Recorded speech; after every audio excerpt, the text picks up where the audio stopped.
শ্রী রামকৃষ্ণ রাখালেকে উদ্দেশ্য করে বলছেন, এসব ছোকরারা নিত্যসিদ্ধের ঠাক, ঈশ্বরের জ্ঞান নিয়ে জন্মেছে, একটু বয়স হলেই বুঝতে পারে সংসার গায়ে লাগলে আর রক্ষা নাই।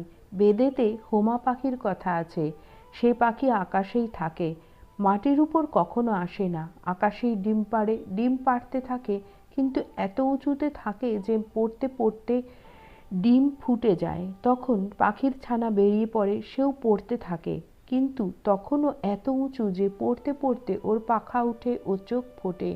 তখন সে দেখতে পায় যে আমি মাটির উপর পড়ে যাব, মাটিতে পড়লেই মৃত্যু, মাটি দেখাও যা। অমনি মার কাছে জো চা দৌড়, একবারে উঠতে আরম্ভ করে দিল, যাতে মার কাছে পৌঁছতে পারে।